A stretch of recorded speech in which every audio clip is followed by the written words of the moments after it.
So hello everyone. In this video we'll continue from the earlier video on multi-chain that was regarding the installation part. So in that video in node A I had installed a multi-chain in few steps, and now in this video what I plan is that I'll have two nodes, node A, node B, on which it is presumed that on both the nodes multi-chain platform is installed exactly on the same lines on which I had installed in the earlier video. And on these two nodes I will establish a new blockchain.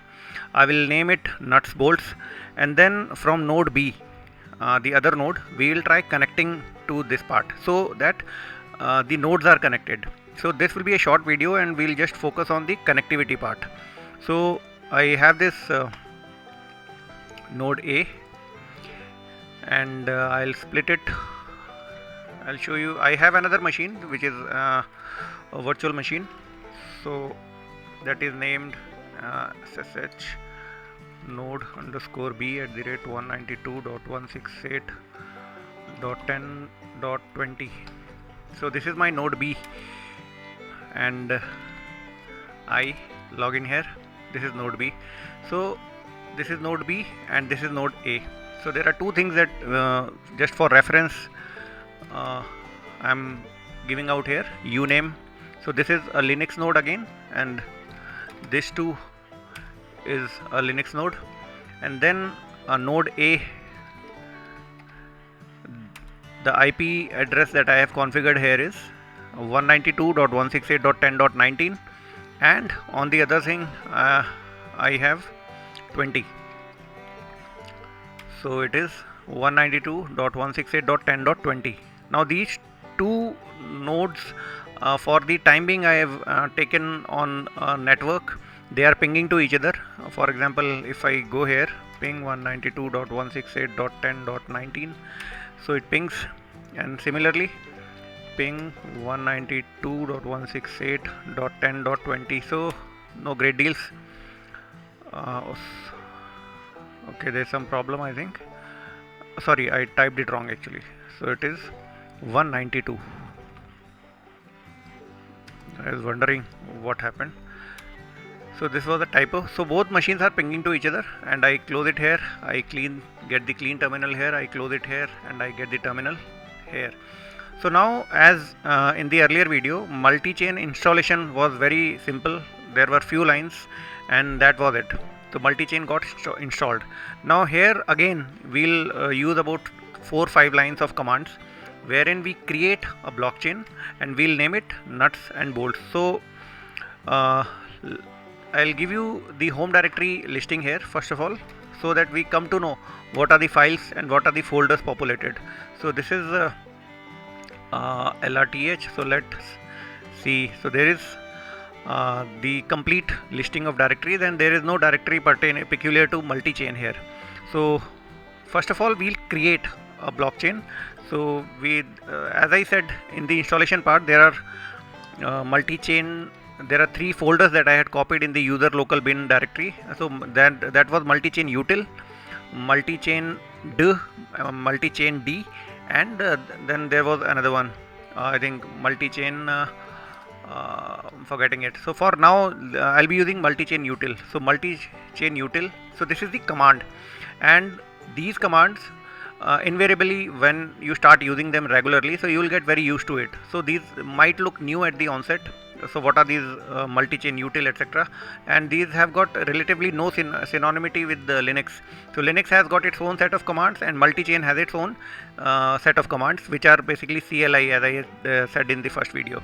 So I create a blockchain, multi-chain util create nuts and bolts. Now you see what message does it give. So blockchain parameter set was successfully generated. You can edit in home here. This is the directory. So for an info purpose, we'll just go to this directory, and we see here, okay, this is not a directory. I have to go to the file folder, and I go to this directory and I list out here. So the moment I have created this util I have used this command multi-chain util create nuts and bolts. So it has given me a file has been generated which is known as params .dat, and in case I try to see what's inside it, so there will be multiple parameters of which on which the blockchain is being set. So this is I'm not going to customize any of these, because for the time being I'll just use the default settings. So now the last command was multi-chain util nuts and bolts, and now what we do is, if you see, so it had given a message also that if you want to generate the blockchain named this, so you have to run this on this terminal node A. So we'll just simply run this multi-chained nuts and bolts minus daemon. So while we daemon means it runs in the background, so we get the terminal again. Till now we have not done anything on node B, so everything we have done we are doing on node A. So it says Genesis block found, and it has given us options that in case any client or any other node wants to connect to this blockchain, it would like to use this command here. If you remember, node A was 192.168.10.19 and node B was 10.20. So to connect from any other node to node A, we have to use this command. So we go to this terminal B. For now, if you just try running this command multi-chain, in case you simply try running this command on here, what happens is, because node B doesn't know what is it, so it simply says कि there is a parameter set error and there is no such blockchain, and in case you want to create a new blockchain, so you simply give this command. But no, we don't want to create any blockchain, but we want to connect to a blockchain. So we simply cut and paste from here, and so here what we see is multi-chained is the command, nuts and bolts is the blockchain that we have created. It is already running in daemon, and we would like to connect to this node from node B. So we simply give out this command, and now the message will be little different. So as the so now you see what has happened is the node is connected, simply connected only. So we'll get into the clarity of what exactly I mean that it is connected only. So connected in the sense the node A has recognized that there is some node B which is trying to connect to it. Okay, that's all. Otherwise, with respect to any kind of transaction, connection or send or receive data, we will have to run these commands multi-chain CLI. So now you read this, retrieving blockchain parameters from the seed node. So seed node is node A, and the client node on which we are planning to connect the node B to is 10.19, sorry 10.20, and there is a unique address which is generated here. So in case I want that node B should be given only the rights of connection, so I'll just give connection. But in case I want that this node be given the rights for connecting, sending and receiving data, so then all these have to be granted exclusively by node A. Till such time this command is executed here. So I have simply cut pasted from here and I have done this here. So I am granting this from this terminal multi-chain -CLI nuts bolts grants 18D. So 18DW, whatever you see here, connect, send and receive, all these permissions and privileges I am granting it here. So I press simply here.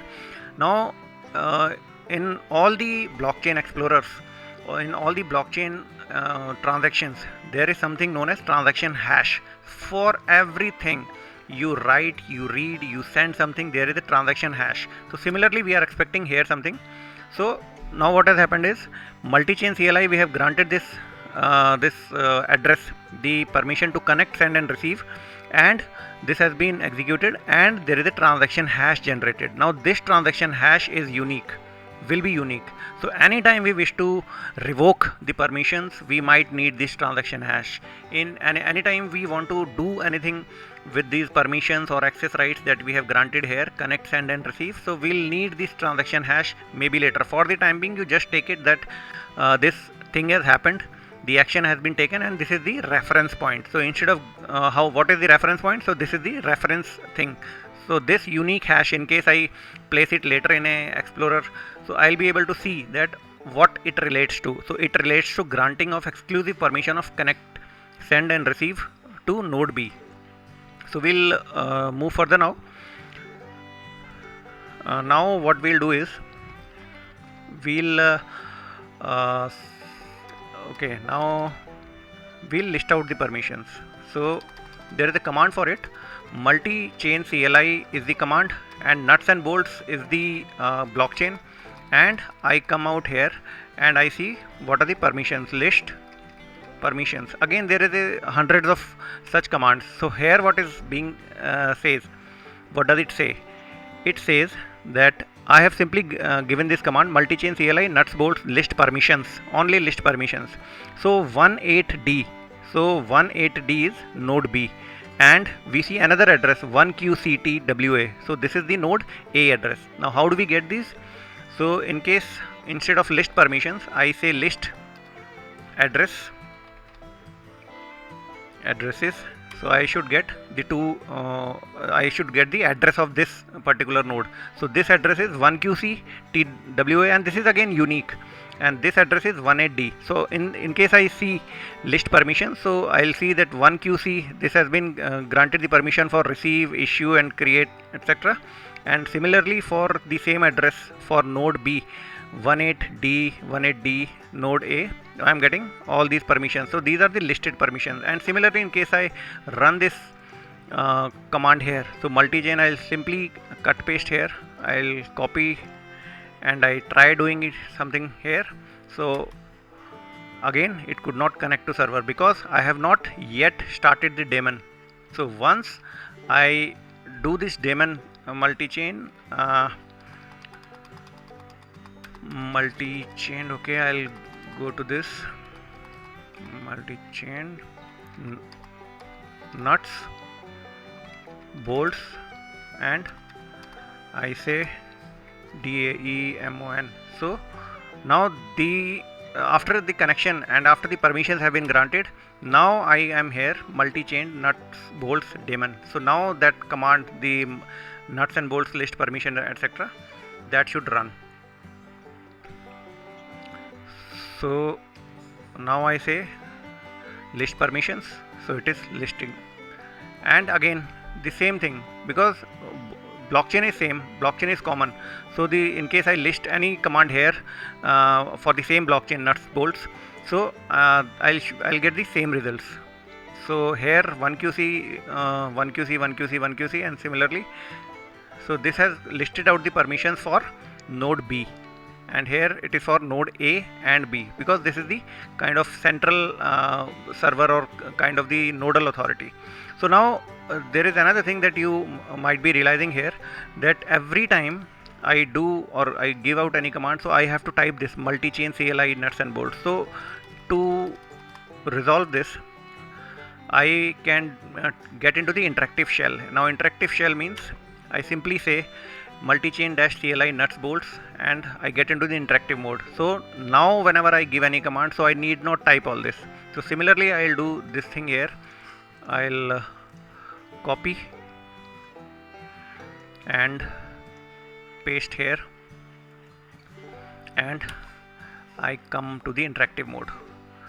So here now same, instead of typing list permissions, so I'll get all these permissions. I think I have typed something wrong. List, okay, permissions, spelling I have permissions, yeah. So now again the same thing. Now the thing is that I have not typed everything, multi-chain, etc. So there, apart from these list permissions, list addresses, there are other commands also. Now get info. So get info is when you come to know about the blockchain, Now when you are in the interactive shell of multi-chain CLI of this peculiar blockchain nuts bolts, so you get all these parameters. So what are the parameters, what are the key parameters that you can you should have actually customized right at the beginning when I had introduced you to the file params.dat. So all these minor parameters whatever is being listed here, so you could have changed there, otherwise these are the default settings. So these the same thing in case I give out here, so get info in node A, so again the same thing you get. Now this difficulty thing, you connect with the difficulty video that we had calculated, difficulty and target video that we had calculated. I'll give out a tag above on the right hand corner at this point. So this all these parameters are those parameters that we were devising. So for now you can also use a few commands like get peer. There are hundreds of commands, but I'm just acquainting you with few basics. So what are the peers? So you simply get peer info. So this is 19 and this is 20, so the peer being identified is 20. And in case I type it here, get peer info, what are the peers? Get peer info, so you will get 19 here. So there is a port address change 38286 and this is 4265. So these are default things that have generated, and in case I connect another node B, another node C in addition to node A and B, then again that node C will be reflected in the respective blockchain info while we connect to get peer info. And now these get peer info will be those who have got exclusive rights to connect, to send and to receive data. So for now, this small video, what we have done is we in the first video we had installed. Now in this video we created a blockchain with the name of nuts bolts, and we created another node B which had multi-chain installed in it. Now from node B we tried to connect to node A. We connected it with a command and it got connected, and once it got connected, once the daemon was running in both the cases for nuts and bolts, then all the parameters and all the listing of peer info, list addresses, etc., we were able to see on both the screens. So for now I'll close this video here. This was a small video again, so I'll step by step we'll move ahead. So in the next video I'll discuss about streams. So what streams are and what specific peculiarities they hold and how they function and how we exchange data, etc. So thanks for watching here, and I'll close this video. Thanks.